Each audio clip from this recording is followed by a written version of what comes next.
तो नमस्ते VK family के सभी सदस्यों। आज हम लेकर आए हैं आपके लिए chemical and reaction and equation से कुछ इंपॉर्टेंट रिएक्शन जो आपके बोर्ड के पॉइंट ऑफ व्यू से काफी ज्यादा इंपॉर्टेंट है। तो इनको ध्यान से करना। लगभग 50 के करीब रिएक्शन है, तो बहुत ही ज्यादा इंपॉर्टेंट रिएक्शन है। तो मैंने कैटेगरी वाइज इन रिएक्शनों को डिस्ट्रीब्यूट कर रखा है। तो 5 कैटेगरी में रिएक्शन है। पहली कैटेगरी कॉम्बिनेशन रिएक्शन है, दूसरी डीकम्पोजिशन रिएक्शन है, तीसरी डिस्प्लेसमेंट रिएक्शन है, चौथी डबल डिस्प्लेसमेंट और पांचवी रेडॉक्स रिएक्शन। तो समय बचाने के लिए मैंने रिएक्शंस को पहले से लिख के रखा हुआ है। तो यहाँ पर मैं समझाना स्टार्ट करूंगा अभी इन रिएक्शनों को कि ये रिएक्शन कैसे कैसे होती हैं और क्या क्या नेसेसरी कंडीशन रिएक्शंस में लगती है। तो जरा ध्यान से देखें। तो पहली कैटेगरी में हम स्टार्ट करते हैं कॉम्बिनेशन रिएक्शन। ये हमारी पहली कैटेगरी है। तो इसमें सबसे पहले हमारी पहली रिएक्शन है slaking of lime. Slaking of lime. तो यहाँ पर क्या है हमारा, ये कैल्शियम ऑक्साइड है। कैल्शियम ऑक्साइड कलई, जिसको बारे में हम जानते हैं कलई। इसमें जब हम पानी मिलाते हैं तो यहाँ पर क्या बनता है आपका कैल्शियम हाइड्रोक्साइड, और साथ में हीट निकलती है, काफी ज्यादा हीट निकलती है। तो यहाँ पर अगर हम बात करें कैल्शियम ऑक्साइड को, तो इसको हम क्विक लाइम के नाम से भी जानते हैं। किस नाम से? क्विक लाइम के नाम से भी जानते हैं। और यहाँ पर अगर हम देखें, यहाँ पर कैल्शियम हाइड्रोक्साइड हमारा बनेगा। तो कैल्शियम हाइड्रोक्साइड जो है इसको हम बोलते हैं स्लेट लाइम। ठीक है, तो ये पहली रिएक्शन थी। दूसरी है magnesium, burning of magnesium wire. तो मैंने उनकी कैटेगरी ऊपर लिख दी है।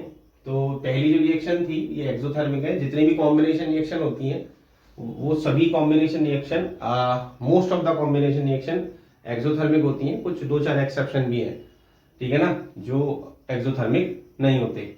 लेकिन जितनी भी अधिकतर रिएक्शन मैं यहाँ लिखूंगा कॉम्बिनेशन रिएक्शन, वो मोस्ट ऑफ द रिएक्शन कैसी होंगी? एक्सोथर्मिक। एक्सोथर्मिक रिएक्शन कौन सी होती है? जिनमें से एनर्जी बाहर निकलती है। तो यहाँ पर अगर हम बात करें तो पहली रिएक्शन हमने देखी। दूसरी रिएक्शन है हमारा बर्निंग ऑफ मैग्नीशियम वायर। तो मैग्नीशियम वायर जो होता है, नॉर्मली मैग्नीशियम जो वायर होता है उसको आपने देखा होगा, जब हम फुलझड़ी जलाते हैं तो फुलझड़ी में जब वो जलती है तो उसके ऊपर स्प्रिंकल्स जनरेट होते हैं। तो व्हाइट कलर की फ्लेम उससे जनरेट होती है। तो उसमें क्या होता है, छोटे छोटे मैग्नीशियम के उसमें टुकड़े लगे होते हैं, जिससे डिजलिंग फ्लेम क्रिएट होती है। तो यहाँ पर क्या है हमारा बर्निंग ऑफ मैग्नीशियम वायर। तो उसमें क्या करते हैं, मैग्नीशियम के वायर को, मैग्नीशियम के तार को हम ऑक्सीजन की प्रेजेंस में जब बर्न करते हैं, हीट करते हैं, यानी कंबशन करते हैं। इसका क्या करते हैं? कंबशन करते हैं। कंबशन के बाद हमें जो बाई प्रोडक्ट में मिलता है वो मिलता है मैग्नीशियम ऑक्साइड। ये व्हाइट कलर का पाउडर होता है। कैसा होता है? White powder. तो व्हाइट कलर का ये पाउडर होगा, सफेद रंग का। यहाँ पर हीट निकलेगी और जो फ्लेम का कलर होगा जब जलेगा ये, तो सफेद फ्लेम के साथ जलेगा, व्हाइट फ्लेम के साथ। तो ये हमारी दूसरी रिएक्शन थी। अब हम बात करते हैं हमारी तीसरी रिएक्शन की। तो तीसरी रिएक्शन में क्या है? Burning of coal. तो सभी ने घरों में कोयला जलाया होगा। कोयला कैसे जलाते हैं? तो सब जानते हैं कैसे जलाते हैं कोयला। तो कोयला यानी कोल, कोल को जब ऑक्सीजन की प्रेजेंस में इसका कंबशन करते हैं, यानी इसको जलाते हैं, बर्न करते हैं, इसको क्या करते हैं? बर्न करते हैं। तो यहाँ पर 2 चीजें निकलती हैं। एक तो निकलता है कार्बन डाइऑक्साइड और साथ में आपका हीट और लाइट। तो यहाँ पर ये क्या है आपका? कार्बन डाइऑक्साइड, और साथ में हीट निकलेगी। और यहाँ पर जो फ्लेम का कलर होगा वो येलो होगा। येलो क्यों होगा कलर? क्योंकि एक्चुअली में ये रिएक्शन कंप्लीट कंबशन नहीं होती। कंप्लीट कंबशन का मतलब 2 प्रकार के कंबशन हमने पढ़े होंगे, ठीक है। एक तो होता है कंप्लीट कंबशन और एक होता है इनकम्प्लीट कंबशन। तो कंप्लीट कंबशन में जो फ्लेम होती है वो नीले रंग की निकलती है, और जबकि इनकम्प्लीट कंबशन में जो फ्लेम का कलर होता है वो थोड़ा येलो होता है। तो क्योंकि कोल जो होता है, कोल कंप्लीटली बर्न नहीं होता है, तो इसलिए इसका जो कलर होता है थोड़ा सा येलो होता है। तो जब कोल जलता है तो बनने वाली जो फ्लेम होती है उसका कलर कैसा होता है? येलो कलर होता है। तो अगली रिएक्शन हमारी कंबशन ऑफ मीथेन। तो मीथेन सब जानते हैं। आजकल जो हमारी कंप्रेस्ड नेचुरल गैस, जो सीएनजी हम अपने वाहनों में, अपने क्या कहते हैं, व्हीकल्स में भरवाते हैं, कार में, ट्रकों में, आजकल अधिकतर चीजें इसी से चल रही हैं। तो यहाँ पर क्या होता है कि जब इसको हम जलाते हैं तो यहाँ पर 2 चीजें प्रोड्यूस होती हैं। एक तो कार्बन डाइऑक्साइड और एक यहाँ पर वाटर निकलता है, ठीक है जी। अब क्योंकि जो मीथेन है एक सैचुरेटेड हाइड्रोकार्बन है, और सैचुरेटेड हाइड्रोकार्बन जो होते हैं वो कंप्लीट कंबशन करते हैं ऑक्सीजन की प्रेजेंस में। तो यहाँ पर जो हमारा फ्लेम का कलर होगा वो ध्यान रखें, फ्लेम का कलर कैसा होगा, ब्लू फ्लेम होगी। कैसी होगी, ब्लू फ्लेम, ठीक है ना। यहाँ पर हमारा मीथेन गैस है, मीथेन जिसको हम नॉर्मली नेचुरल गैस के रूप में भी जानते हैं। इसको ऑक्सीजन की प्रेजेंस में जब हम जलाएंगे तो यहाँ पर निकलेगा आपका कार्बन डाइऑक्साइड, वाटर, साथ में हीट और लाइट, ये निकलेंगे। अगली रिएक्शन है रेस्पिरेशन इन ह्यूमन। ह्यूमन क्या किसी भी एनिमल में हो सकता है, ह्यूमन या एनिमल्स में भी हो सकता है, एनिमल्स में भी हो सकता है। तो यहाँ पर ये रिएक्शन भी एक्सोथर्मिक है। तो उसमें क्या करते हैं, ग्लूकोज को जो हम ऑक्सीजन की प्रेजेंस में जब इसका कंबशन करते हैं या जलाते हैं, स्लो कंबशन होता है, ठीक है ना। सामान्यतः इसको स्पॉन्टेनियस कंबशन कहा जाता है। तो जब ये कंबशन होता है तो दो चीजें निकलती हैं, तो कार्बन डाइऑक्साइड निकलती है और साथ में हमारा वाटर निकलता है, साथ में एनर्जी भी निकलती है 38 एटीपी, ठीक है ना। एटीपी एक मॉलिक्यूल है एनर्जी का, इसकी फुल फॉर्म है एडेनोसिन ट्राइफॉस्फेट। तो यहाँ पर एनर्जी के मॉलिक्यूल्स हमारे निकल कर आएंगे। नेक्स्ट है एक और रिएक्शन है, इस रिएक्शन में क्या है आपका कार्बन डाइऑक्साइड, वो कार्बन मोनोऑक्साइड को हम रिएक्शन कराते हैं किससे, हाइड्रोजन गैस से। तो यहाँ पर कुछ नेसेसरी कंडीशन है, कुछ नेसेसरी कंडीशन है हमारे पास जो हमें यूज करनी होती है। पहली बात, जो प्रेशर हमें रखना होता है, प्रेशर जो हमें रखना होता है वो 300 एटीएम हमें प्रेशर रखना होता है। साथ में हमारा यहाँ पर जो कैटलिस्ट के रूप में हम यूज करते हैं, एक तो जिंक करते हैं और क्रोमियम ट्राईऑक्साइड का इस्तेमाल करते हैं। तो यहाँ पर हमारा जो बाई प्रोडक्ट के रूप में मिलता है हमें, यहाँ पर एल्कोहल मिलता है एक हमें, जिसका नाम मीथेनॉल है। क्या है, मीथेनॉल। तो मीथेनॉल हमें यहाँ पे मिलता है। मीथेनॉल एक प्रकार का एल्कोहल है, कार्बन कंपाउंड चैप्टर में आपने इसके बारे में पढ़ा होगा, ठीक है ना। नेक्स्ट है हाइड्रोजन गैस की रिएक्शन हमें करानी है किसके साथ, क्लोरीन गैस के साथ। और यहाँ पर दोनों ही गैसेज हैं। जब ये रिएक्शन होती है तो रिएक्शन होने के बाद हमारे को जो बाई प्रोडक्ट के रूप में मिलता है वो होता है hydrogen chloride gas, hydrogen chloride gas. अब ये जो हाइड्रोजन क्लोराइड गैस है, इसकी जो स्मेल होती है बहुत ज्यादा शार्प, बहुत ज्यादा तीखी इसकी स्मेल होती है। तो जल्दी से इसको स्क्रीनशॉट ले लें या नोट करें, फिर आगे की रिएक्शंस पे चलते हैं। करिए।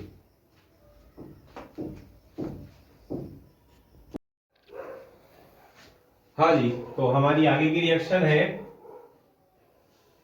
हाइड्रोजन गैस को जब सल्फर के साथ रिएक्शन करा जाता है तो एक गैस बनती है हमारी हाइड्रोजन सल्फाइड गैस। और ये हाइड्रोजन सल्फाइड गैस जो होती है कंबस्टेबल नेचर की होती है, यानी ये जल सकती है। साथ में इसमें रॉटन है, यानी सड़े हुए अंडे जैसी स्मेल आती है, तो काफी गंदी स्मेल होती है इसकी।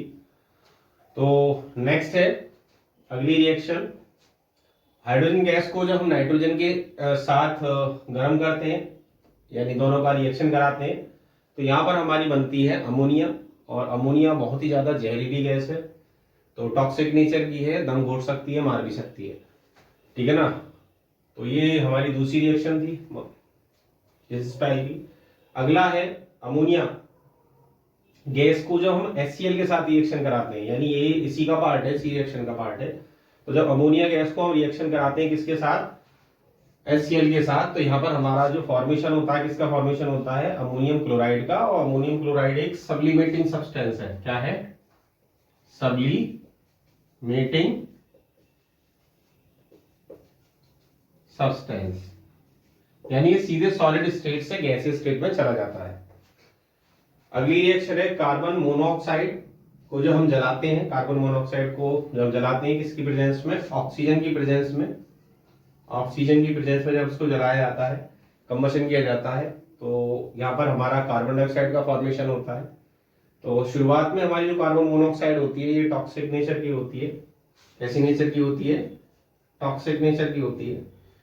लेकिन जब इसके साथ ऑक्सीजन का रिएक्शन कराया जाता है तो कार्बन डाइऑक्साइड जो गैस बनती है वो नॉन टॉक्सिक गैस है, यानी जहरीली नहीं होती, लेकिन साथ में ये ग्लोबल वार्मिंग के लिए रेस्पॉन्सिबल, यानी ग्लोबल वार्मिंग क्रिएट करती है। तो रिएक्शन नंबर 11 में देखेंगे हमारा सल्फर डाइऑक्साइड गैस को जो हमने रिएक्शन कराया है किसके साथ, ऑक्सीजन गैस के साथ, तो हमारा फॉर्मेशन हुआ है किसका, फॉर्मेशन हुआ है सल्फर डाइऑक्साइड का। तो यहाँ पर भी कंबशन रिएक्शन ही है, इसको जलाना है हमें, सल्फर डाइऑक्साइड को कंबशन करना है किसके साथ, ऑक्सीजन के साथ, तो बनेगी यहाँ पर क्या, हमारा सल्फर ट्राइऑक्साइड। रिएक्शन नंबर 12 काफी इंपॉर्टेंट है, एनसीईआरटी में भी दे रखी है रिएक्शन। तो शुरुआत में क्या होता है इस रिएक्शन में, कॉपर को ऑक्सीजन की प्रेजेंस में हमें जलाना होता है, यानी कंबशन करना होता है, कंबशन करना होता है। तो कंबशन जब करते हैं तो एक सब्सटेंस बनता है हमारा, एक केमिकल बनता है, that is calcium copper oxide. क्या बनता है, कॉपर ऑक्साइड। अब इसका कलर होता है ब्लैक, कैसा होता है, ब्लैक। लेकिन जब इसकी रिएक्शन हाइड्रोजन गैस के साथ कराते हैं हम दोबारा से, तो यहाँ पर वाटर बन जाता है और फिर से जो हमारा ब्लैक कलर होता है कॉपर ऑक्साइड का वो गायब हो जाता है। तो ये दे रखी है एनसीईआरटी में भी दे रखी है, एग्जाम्पलर में भी शायद ये है रिएक्शन, तो उसमें देख सकते हैं आप।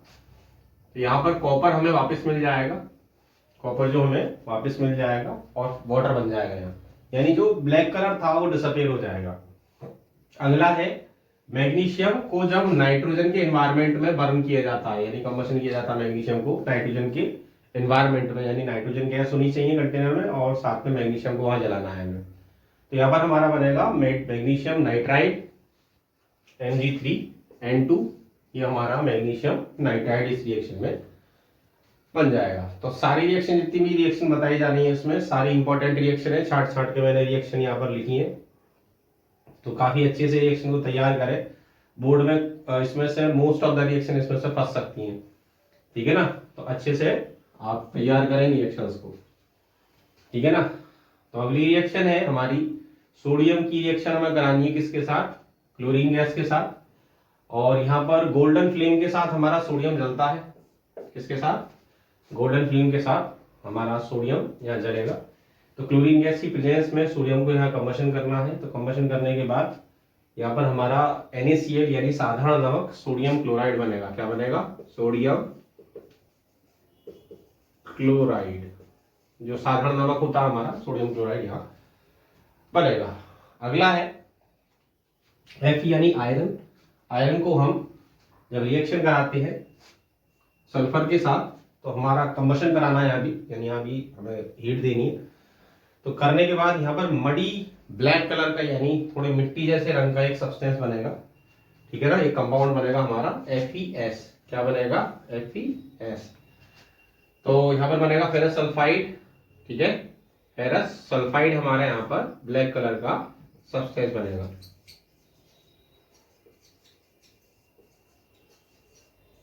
ठीक है, फेरस सल्फाइड यहाँ पर कंपाउंड बनेगा हमारा मडी ब्लैक कलर का।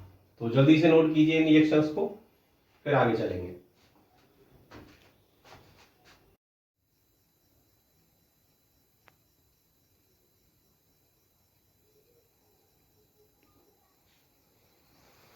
हाँ जी, तो इस स्पेल में हम पढ़ेंगे डीकम्पोजिशन रिएक्शन।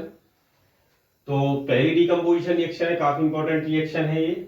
इसमें हम क्या करते हैं, कैल्शियम कार्बोनेट को हीट करते हैं तो हमें दो चीज मिलती है, एक तो मिलता है कैल्शियम ऑक्साइड और साथ में मिलता है हमें कार्बन डाइऑक्साइड। तो ये क्या है, कैल्शियम ऑक्साइड और ये आपका कार्बन डाइऑक्साइड। तो इसी के साथ कई बार ये रिएक्शन यूज होती है कि भाई यहाँ जो CO2 गैस निकली है उसको हम कैसे आइडेंटिफाई करेंगे। तो इसको हमें क्या करना होता है, CO2 गैस को हमें कैल्शियम हाइड्रोक्साइड यानी लाइम वाटर में इसको कहते हैं लाइम वाटर। तो लाइम वाटर में हमें इसको क्या करना होता है, पास करना होता है। तो जैसे ही लाइम वाटर में इसको पास करते हैं तो उस पूरे सॉल्यूशन का कलर कैसा बन जाता है, व्हाइट। तो यहाँ पर हमारा जो सॉल्यूशन है वो मिल्क जैसा एकदम व्हाइट हो जाता है, यानी व्हाइट पीपीटी इसमें फॉर्म होता है। यानी CaCO3 जो हमारा पहले डिकम्पोज होकर बना था कैल्शियम कार्बोनेट वो फिर से फॉर्म हो जाता है दोबारा। लेकिन अगर हम CO2 की मात्रा को बहुत ज्यादा कर देते हैं तो वहां पर क्या होता है, वो हमारा जो व्हाइट पीपीटी है वो फिर से गायब हो जाता है, यानी जो व्हाइट कलर दूध जैसा जो रंग आ रहा था हमारा सॉल्यूशन में वो फिर से गायब हो जाएगा, क्योंकि यहाँ पर बन जाएगा आपका कैल्शियम बाइकार्बोनेट CaCO3। तो व्हाइट जो पीपीटी था कलर का वो एकदम गायब हो जाएगा। तो ये रिएक्शन नंबर 16 थी। उसके बाद अगली रिएक्शन है पोटेशियम क्लोरेट KClO3। इसको जब हम हीट करेंगे तो ये दो भाग में टूटेगा हमारा। पहला भाग है KCl यानी पोटेशियम क्लोराइड, और दूसरा है हमारा ऑक्सीजन गैस। ठीक है ना।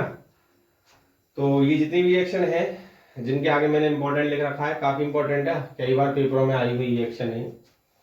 तो नेक्स्ट रिएक्शन है very very important reaction, ferrous sulphate का डिकम्पोजिशन। कई बार देखा गया है एग्जाम में। ठीक है ना। तो फेरस सल्फेट को जब हम थर्मली डिकम्पोज करते हैं, जब हम उसको हीट करते हैं, क्या करते हैं, जब हम उसको हीट करते हैं तो हीट करने के बाद हमें दो चीजें मिलती हैं, मतलब तीन चीजें मिलती हैं। एक तो मिलता है फेरिक ऑक्साइड, साथ में सल्फर डाइऑक्साइड और साथ में सल्फर ट्राइऑक्साइड। तो ये तीन हमें प्रोडक्ट मिलते हैं। एक मिलता है फेरिक ऑक्साइड, दूसरा सल्फर डाइऑक्साइड, ये गैस है, और यहाँ भी ये भी हमारी गैस है। तो सल्फर डाइऑक्साइड और सल्फर ट्राइऑक्साइड हमें प्राप्त होता है। अगली रिएक्शन है रिएक्शन नंबर 19। ये भी काफी इंपॉर्टेंट रिएक्शन है, ये भी काफी इंपॉर्टेंट रिएक्शन है। तो इसमें क्या होता है, जब हम लेड नाइट्रेट को, ये लेड नाइट्रेट, शुरुआत में इसका कलर कैसा होता है, शुरुआत में इसका कलर व्हाइट होता है।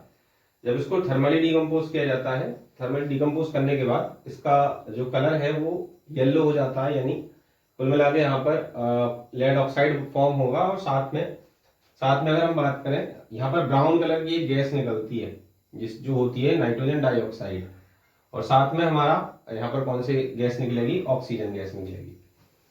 ठीक है भाई। तो यहाँ पर ये हमारा रिएक्शन नंबर 19 थी। यहाँ आएंगे जरा, ये है हमारी कैटेगरी किसकी, इलेक्ट्रोलाइटिक डिकम्पोजिशन की।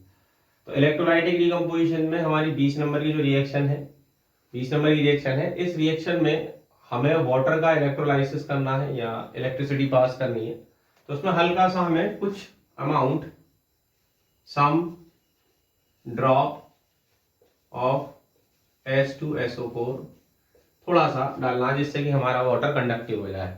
तो उसमें क्या करना है, हमें कुछ ड्रॉप डालनी है H2SO4 की, और डालने के बाद यहाँ पर जब डिकम्पोजिशन होगा, मैंने ये शायद डिकम्पोजिशन रिएक्शन में ही बताई रिएक्शन, तो वहां पर हमें कैथोड पर जो चीज मिलेगी वो मिलेगा हाइड्रोजन गैस, और साथ में एनोड पर जो गैस मिलेगी वो मिलेगी ऑक्सीजन गैस।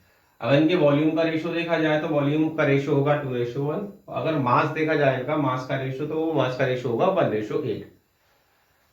तो रिएक्शन नंबर 21 पे चलते हैं। रिएक्शन नंबर 21 में हमारा NaCl यानी सोडियम क्लोराइड। तो इसको हमें क्या करना है, 801 डिग्री से 1400 डिग्री तक हम रख सकते हैं इसको, क्योंकि यहाँ पर ये मॉल्टन स्टेट में होगा, इससे ऊपर ही वेपराइज हो जाएगा। ठीक है ना, इससे ऊपर ये वेपराइज हो जाएगा। तो हमें वेपराइज नहीं करना, हमें केवल मॉल्टन स्टेट में रखना है। मॉल्टन मतलब पिघली हुई अवस्था में।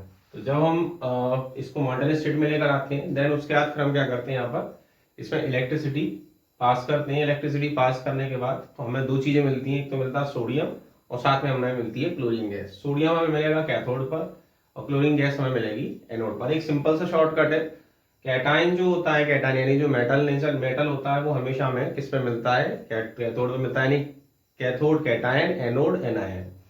तो जो एनायन नेचर यानी जो नॉन मेटल की नेचर का है, वो किस पे मिलेगा, हमें एनोड पर। तो ये ध्यान रखेंगे शॉर्ट ट्रिक, इससे आपको पता रहेगा कि कौन सी चीज कहाँ पर मिलेगी। तो जो भी कैटायन नेचर का, जैसे हाइड्रोजन देखो कैटायन नेचर का है, यानी मेटल में आता है, मतलब मेटालिक नेचर शो कर रहा है यहाँ पर, तो ये कैथोड पर मिलेगा। और एनायन नेचर शो कर रहा है कौन, आपका ऑक्सीजन, तो वो हमें कहाँ मिलेगा, एनोड पर मिलेगा। नेक्स्ट रिएक्शन है एल्युमिनियम ऑक्साइड। क्या, एल्युमिनियम ऑक्साइड। तो Al2O3 है।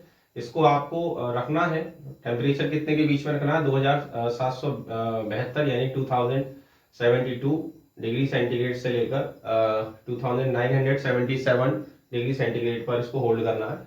तो इतने पर ये मॉल्टन स्टेट में रहेगा, मॉल्टन मतलब पिघली हुई अवस्था में रहेगा। तब इसके बाद हमें क्या करना है, इसको इलेक्ट्रिसिटी देनी है इलेक्ट्रोड्स के माध्यम से। जब इलेक्ट्रिसिटी हम देंगे इसको, तो इलेक्ट्रिसिटी देने के बाद ये दो पार्ट में टूट जाएगा, एक तो एल्यूमिनियम मेटल में, और दूसरा हमारा ऑक्सीजन गैस में।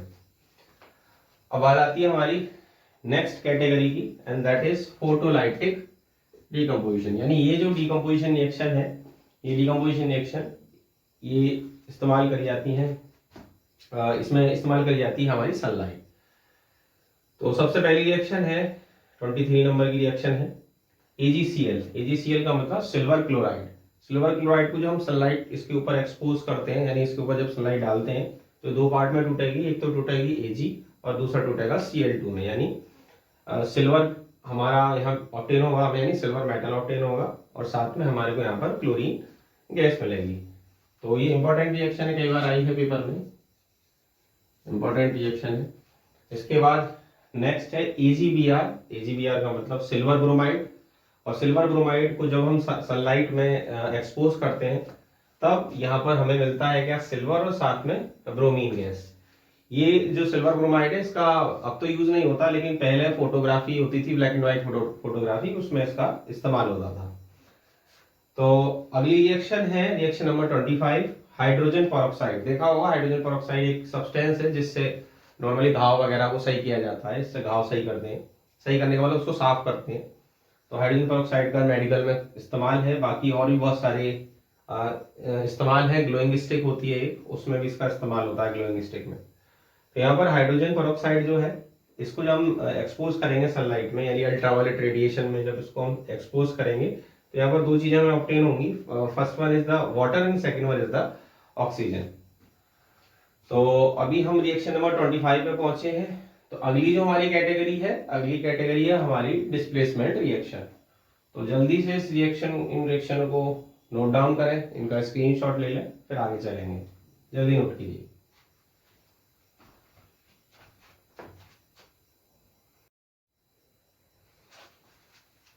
हाँ जी, तो अगला स्पेल है हमारा डिस्प्लेसमेंट रिएक्शन का, और इस रिएक्शन के अंदर सबसे पहली रिएक्शन है जिंक की कॉपर सल्फेट के साथ रिएक्शन।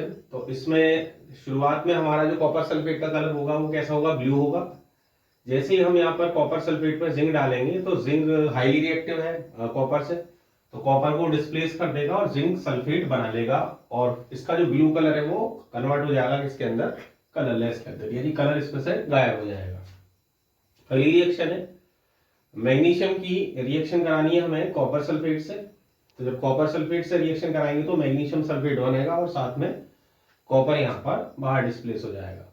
तो शुरुआत में कॉपर सल्फेट का कलर ब्लू है, इसमें जो कलर होगा हमारा जो फाइनल सॉल्यूशन होगा उसका कलर कैसा होगा, उसका कलर होगा हमारा कलरलेस, यानी कलर जो होगा वो ब्लू कलर गायब हो जाएगा।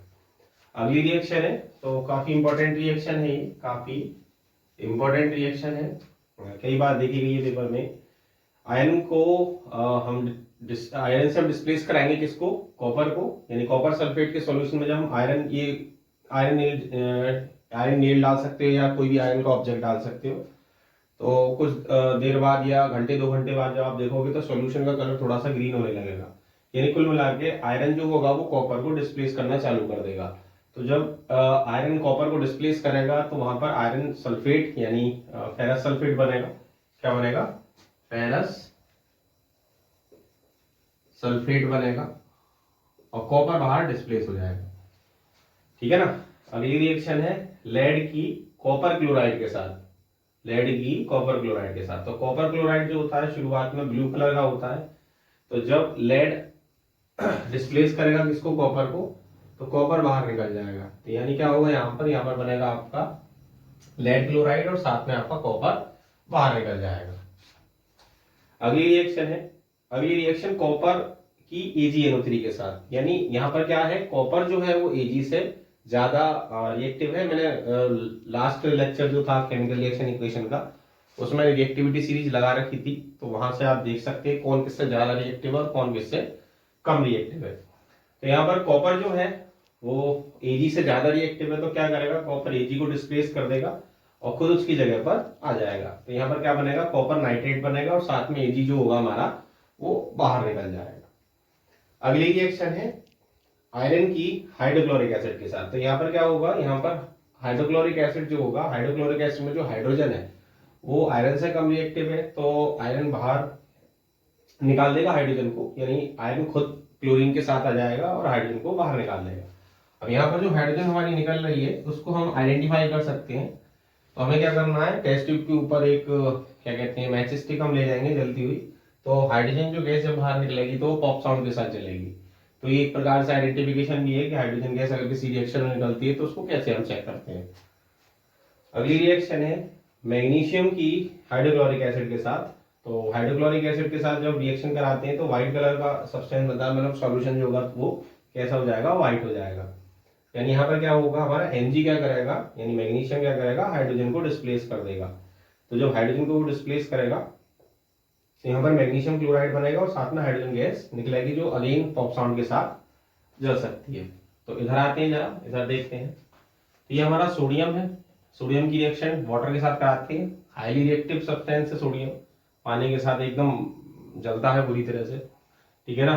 तो इसमें क्या है, वाटर के साथ जैसे हम रिएक्शन कराते हैं तो यहाँ पर सोडियम हाइड्रोक्साइड बनता है और फिर से अगेन यहाँ पर हाइड्रोजन गैस निकलती है, जो कि पॉप साउंड के साथ जल सकती है। यहाँ पर अगर हम देखें, हमारा मैग्नीशियम है, मैग्नीशियम को जब कॉपर ऑक्साइड के साथ हम रिएक्शन कराते हैं, मैग्नीशियम को कॉपर ऑक्साइड के साथ रिएक्शन कराते हैं तो यहाँ पर हमारा मैग्नीशियम ऑक्साइड और साथ में हमारा कॉपर बाहर निकलता है, क्योंकि एक्चुअली में मैग्नीशियम जो है वो हाईली रिएक्टिव है, किसके साथ, किससे, कॉपर से ज्यादा रिएक्टिव है।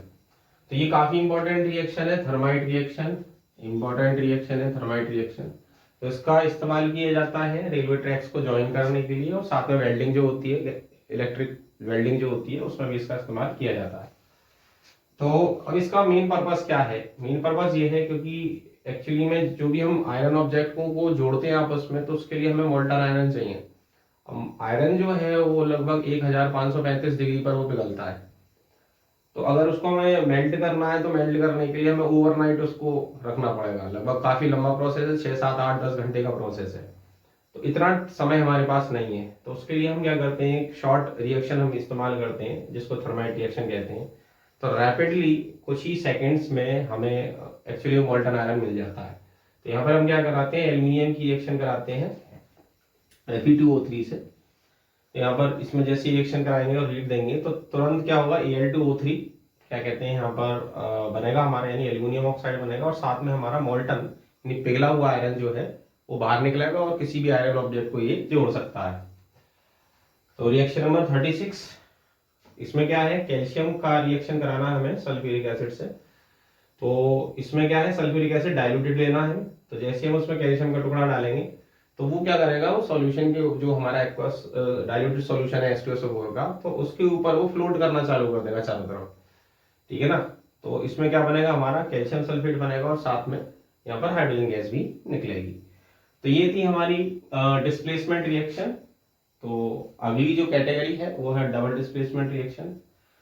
तो इसको जल्दी से नोट करें, और नोट करने के बाद फिर हम आगे चलते हैं।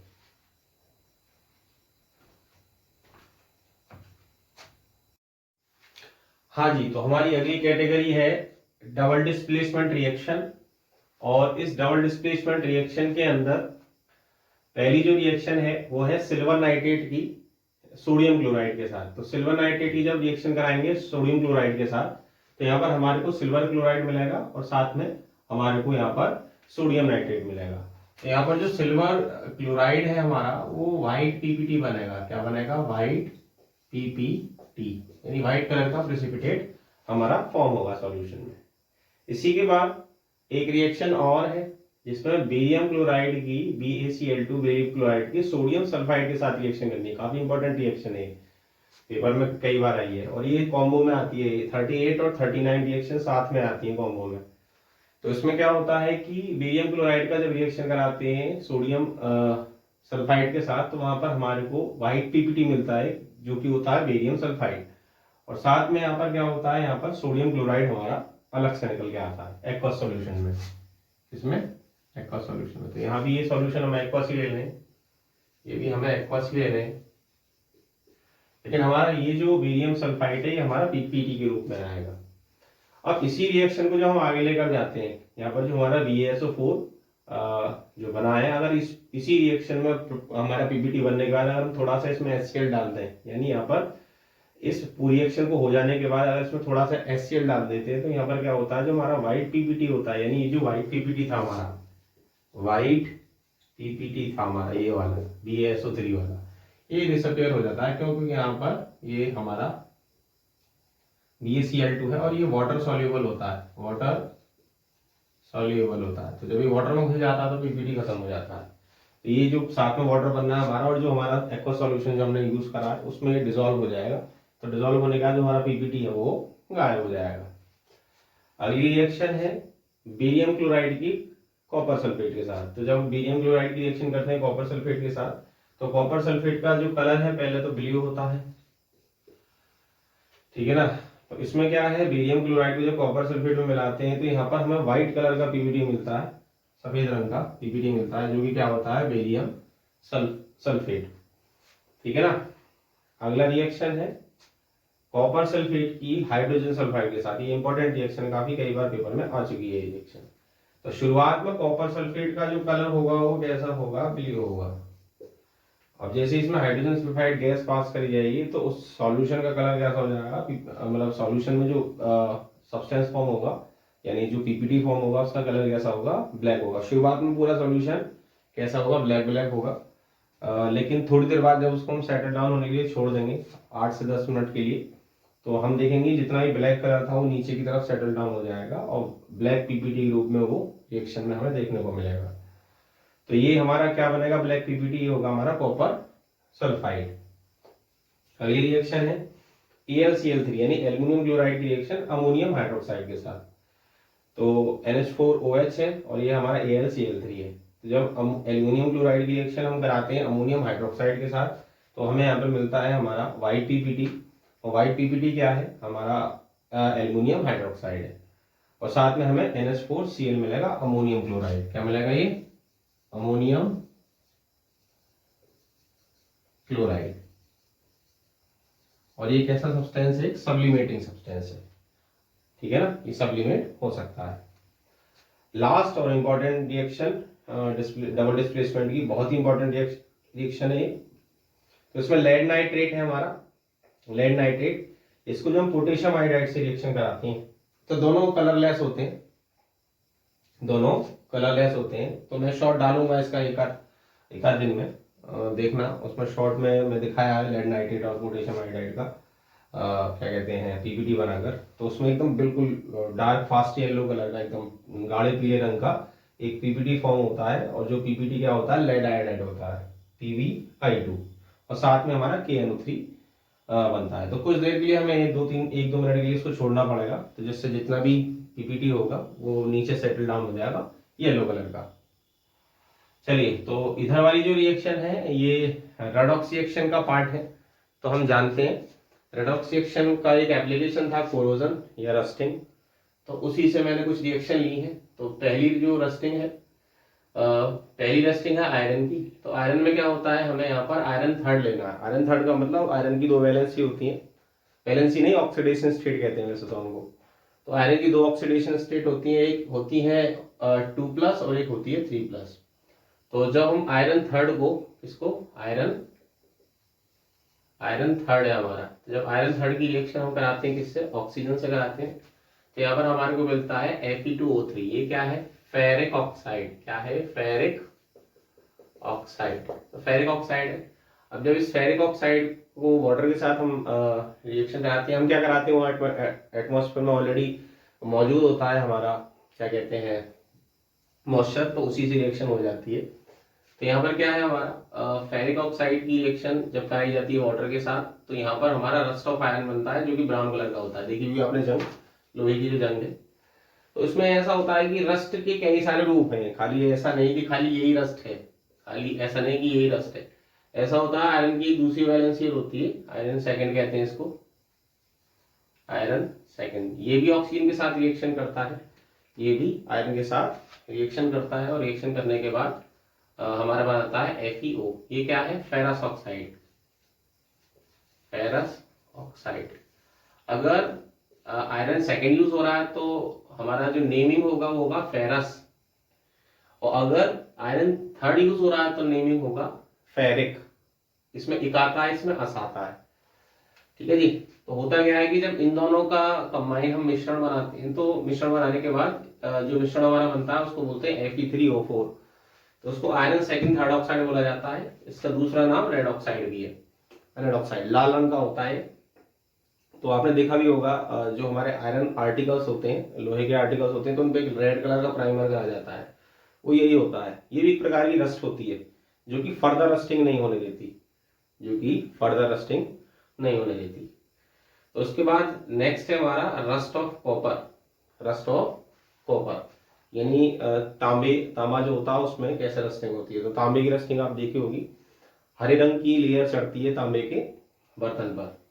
तो उसमें क्या है, सबसे पहले कॉपर का हमें रिएक्शन कराना है किसके साथ, ऑक्सीजन के साथ। हम नहीं कराते, एटमॉस्फेयर में हो जाती है। तो जब ऑक्सीजन के साथ रिएक्शन होती है तो यहाँ पर कॉपर ऑक्साइड बनता है। क्या बनता है, कॉपर ऑक्साइड।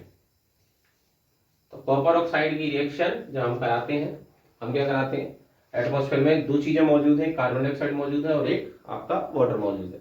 तो कार्बन डाइऑक्साइड के साथ जब रिएक्शन होती है तो कॉपर कार्बोनेट बनता है, और जब क्या कहते हैं वाटर के साथ रिएक्शन बनती है तो यहाँ पर बनता है हमारा कॉपर हाइड्रोक्साइड। ये दोनों जब कंबाइन होते हैं तो हमारा बनता है CuOH का होल ट्वाइस डॉट CuCO3। इसका जो नाम है वो है basic copper carbonate, basic copper carbonate, या साथ में इसको रस्ट ऑफ कॉपर भी कहते हैं। इसका रंग ग्रीन होता है, हरे रंग का होता है। इसके बाद दो रिएक्शन और है, रस्ट ऑफ एल्यूमिनियम। तो एल्यूमिनियम जो होता है, आपने देखा होगा शुरुआत में जब हम एल्यूमिनियम को लेकर आते हैं तो वो बहुत शाइनी और ग्रे कलर की होती है, लेकिन धीरे धीरे उसका कलर ब्लैक होने लगता है। क्यों होने लगता है, क्योंकि एल्यूमिनियम ऑक्सीजन के साथ रिएक्शन करके Al2O3 बनाता है, जिसका रंग कैसा होता है, ब्लैक होता है। तो एल्यूमिनियम की एक खासियत है कि उस पर एक बार रस्टिंग होती है, दोबारा रस्टिंग उस पर नहीं होती। तो एक बार अगर रस्ट फॉर्म हो गई तो दोबारा रस्टिंग नहीं होती। तो इस स्टाइल की आखिरी रिएक्शन है हमारी Ag यानी सिल्वर की रस्टिंग। इसमें मैंने लिखा भी हुआ है रस्ट ऑफ सिल्वर। तो सिल्वर की रस्टिंग में क्या होता है, सिल्वर जो होती है वो हाइड्रोजन सल्फाइड के साथ, थोड़ी बहुत मात्रा हमारी हाइड्रोजन सल्फाइड की होती है एटमॉस्फेयर में, तो उससे रिएक्शन करती है सिल्वर। और सिल्वर की रिएक्शन के बाद यहाँ पर बनता है हमारा Ag2S, जिसका कलर ब्लैक होता है। कैसा होता है, ब्लैक होता है इसका कलर, ठीक है ना। वो इतना नीचे आ नहीं रहा हो तो समझ लेना, ब्लैक कलर होता है इसका। और साथ में यहाँ पर हाइड्रोजन गैस हमारी बाहर निकल जाती है। तो ये था हमारा टोटल कॉम्बो। एक रिएक्शन कवर है ये, कोई दिक्कत नहीं, आगे करा देंगे एक रिएक्शन और। मैंने 50 का बोला था, एक कम है, तो अभी और भी आएंगे रिएक्शन, तो देख लेना, कराएंगे रिएक्शन। तो सभी बच्चे ध्यान से इन रिएक्शनों को देखें और अच्छे से इन रिएक्शंस को पढ़ें, तो बाकी अच्छे नंबर आपके आ सकते हैं अगर आप इनको देखें। ठीक है भाई, तो जल्दी से नोट डाउन कर लें। तो सभी को धन्यवाद इतने प्यार के लिए, और वीडियो को लगातार देखते रहें और शेयर करते रहें, जिससे अधिक से अधिक बच्चों का फायदा हो सके। ठीक है, धन्यवाद।